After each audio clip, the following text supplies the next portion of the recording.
Que Deus abençoe o seu dia e a sua semana. Sejam muito bem-vindos.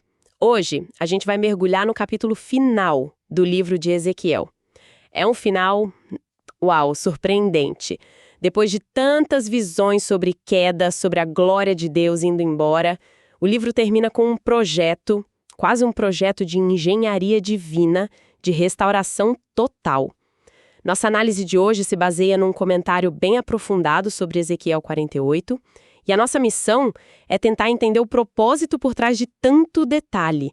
Sabe, isso é um mapa literal para o futuro? Ou tem uma mensagem espiritual mais profunda para nós hoje? Essa é a pergunta de $1 milhão, né? Porque Ezequiel nos dá uma visão que é, ao mesmo tempo, geográfica e profundamente teológica. Exato. Não é só sobre reconstruir um lugar, mas sobre reordenar todo o mundo ao redor de um novo centro. E esse centro é a presença de Deus de forma manifesta. Certo. Cada fronteira, cada pedacinho de terra tem um propósito que vai muito além da topografia, sabe? É um vislumbre da paz que Deus planeja. Ok, então vamos começar a desdobrar esse mapa. A visão não é nem um pouco vaga, pelo contrário, ela é extremamente precisa. O capítulo já começa com a divisão das terras ao norte de uma área central, que o texto chama de porção sagrada.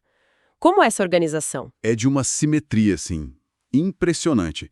Tenta imaginar umas faixas de terra perfeitamente paralelas. Elas correm do Mar Mediterrâneo a oeste até a fronteira leste. E ali, 7 tribos recebem sua herança, ao norte dessa área sagrada. E tem uma ordem específica, né? Sim, uma ordem bem clara, de norte a sul. Primeiro Dan, depois Azer, Naftali, Manassés, Efraim, Ruben e, por último, coladinha na área sagrada, a tribo de Judá. E olha, já nesse começo tem um detalhe que a nossa fonte destaca e que me chamou a atenção. A tribo de José, que antes era uma só, agora recebe uma porção dobrada, dividida entre os filhos dele, Manassés e Efraim. Isso não parece só um detalhe administrativo, né? Não, de jeito nenhum. E o que é fascinante aqui é o propósito divino por trás disso. A fonte explica que Deus não está só, alocando terra. Ele está estabelecendo a paz, o shalom, desde o fundamento. Como assim? A história de Israel foi cheia de brigas por território, de inveja entre as tribos, sabe? Ao definir essa porção dobrada de forma tão explícita, Deus está, se antecipando. Ele neutraliza um conflito em potencial antes que ele sequer comece. Nossa, é uma sabedoria pacificadora. Exatamente.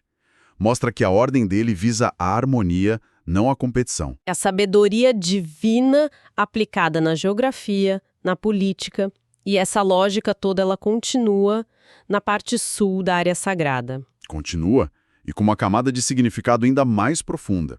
Ao sul da porção sagrada, mais 5 tribos recebem suas terras. No mesmo padrão? Mesmo padrão de faixas.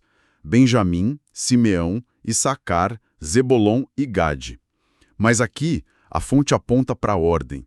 As tribos que descendem das esposas de Jacó, Lia e Raquel, tipo Judá e Benjamim, ficam posicionadas mais perto do centro sagrado do templo. E as outras? As tribos que descendem das servas, Bila e Zilpa, como Dan lá no extremo norte e Gade no extremo sul, ficou mais nas periferias. E qual a implicação disso? Isso não soa meio como, um sistema de castas divino? É uma ótima pergunta, mas a fonte argumenta que não se trata de criar uma hierarquia de valor, mas de demonstrar um princípio. Que princípio? O princípio de proximidade à santidade é uma metáfora geográfica para a responsabilidade espiritual. As tribos da linhagem direta das matriarcas são posicionadas fisicamente mais perto da presença de Deus, não por serem melhores, mas por terem uma responsabilidade central na adoração da nação. Entendi. A geografia reflete a teologia. Exato. Isso faz muito sentido. E bem no coração de tudo, entre Judá e Benjamim, está essa porção sagrada, o epicentro de tudo. O que tem ali exatamente? Ali tem um grande retângulo, a oferta santa. E ele também é dividido. A porção mais ao norte é para os levitas. A porção central é para os sacerdotes. E o texto faz questão de dizer que são os filhos de Zadok. Ah, isso é interessante. E é no território deles que o santuário, o templo, está localizado. Espera, a menção aos filhos de Zadok é muito, muito específica.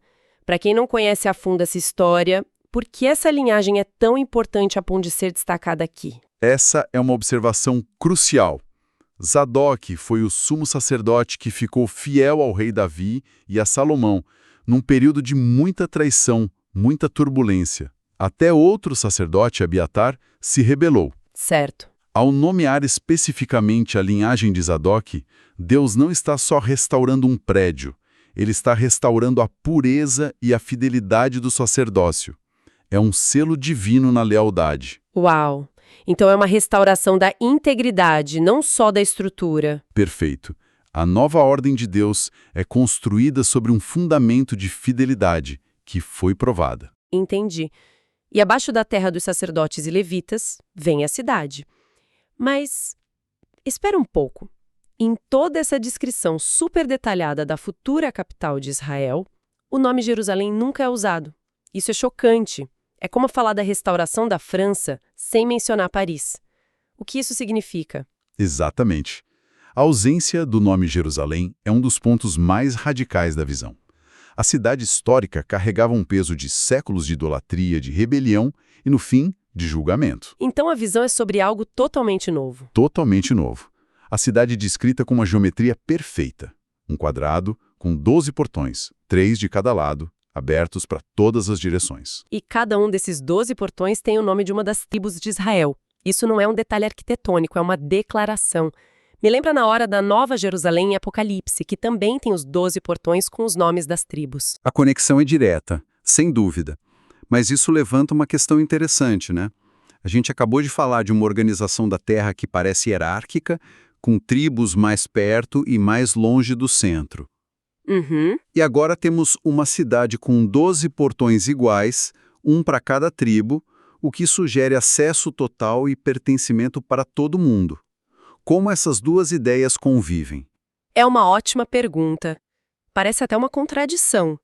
De um lado, uma ordem de proximidade, do outro, uma inclusão radical. Pois é, mas a fonte sugere que não são ideias contraditórias e sim complementares. Como? A divisão da terra reflete a ordem funcional do serviço no Antigo Testamento.